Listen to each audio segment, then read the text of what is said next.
হয় আচলতে অতি লজ্জাজনক কথা। অসম চৰকাৰৰ আচলতে অতি লজ্জাজনক কথা এইটো। আজি অলপ দিনৰ আগত যি মানে আপোনাৰ তিৰু হিলছ বনাঞ্চলখন ইতিমধ্যে মানে সিহঁতে 90% মাটি দখল কৰিলেই। সেই মাটি দখল কৰাৰ পাছতো যে অসমৰ মাটিত সিহঁতে ভৰি দিছেহি, এয়া অসম চৰকাৰৰ কাৰণে অতি লজ্জাজনক কথা। সেইদিনা যোৰহাট জিলা প্ৰশাসনৰ কেইজনমান বিষয়া কিবা গাড়ী চোৰ নে কিবা চোৰৰ সন্দৰ্ভত মানে আপোনাৰ ইয়াচাং চি বস্তিলৈ গৈছিলে। সেই তালৈ যাওঁতে সিহঁতক যিখিনি হাৰাশাস্তি কৰিলে, সেই হাৰাশাস্তি কিন্তু প্ৰত্যুত্তৰ দিব নোৱাৰিলে আমাৰ অসম চৰকাৰে। অসম গৃহ বিভাগে প্ৰত্যুত্তৰ দিব নোৱাৰিলে নাগালেণ্ড চৰকাৰক। অতি লজ্জাজনক কথা এইটো। আৰু নগা বাসিন্দা, নগাসকলে যে আহি পিনি আপোনাৰ অসমৰ মাটিত যে বেদখল কৰিবলৈ আহিছে, সেই বিষয় লৈ কিন্তু অতি চিন্তনীয় হৈছে। একচুৱেলি মোৰ ঘৰ পাহাৰৰ কিনাৰত। মোৰ কাৰণে আচলতে এইটো ভয় লগা কথা এটা, যে কাইলৈ আহি পিনি মোৰ ঘৰৰ বাৰীত যে সিহঁতে দখল নকৰিব, কোনো মানেই নাই তাত।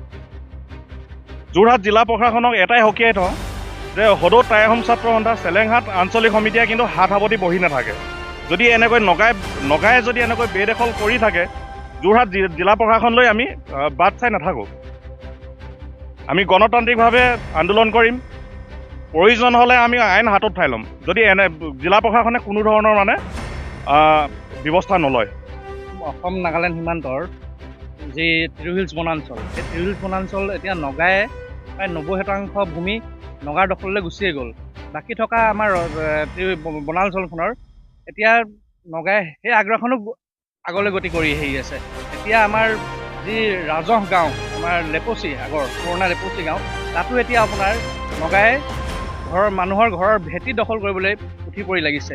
এই ক্ষেত্ৰত কিন্তু আমাৰ যোৰহাট জিলা প্ৰশাসন আৰু আমাৰ দিয়ক SDC তেওঁলোক নিমাত। এই ক্ষেত্ৰত আমাৰ জনসাধাৰণৰ কিন্তু ইয়াৰ প্ৰতি কিবা অস্তিত্বত দেখা দিয়া নালাগিছে, আমাৰ প্ৰতি কিবা ভাবুকি অহাৰ দৰে লাগিছে। চৰকাৰে এই বিষয়ত কঠোৰ ব্যৱস্থা গ্ৰহণ কৰিব লাগে।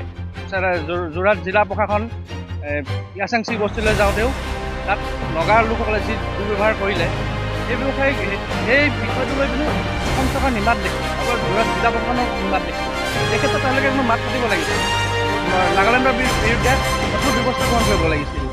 এই ক্ষেত্ৰত এনেকুৱাকৈ হৈ থাকিলে কিন্তু আমি চেলেংহাট আঞ্চলিক ছাত্ৰ সন্থাই আমি কিন্তু গণতান্ত্ৰিক আন্দোলন হাতত তুলিবলৈ বাধ্য হ'ম।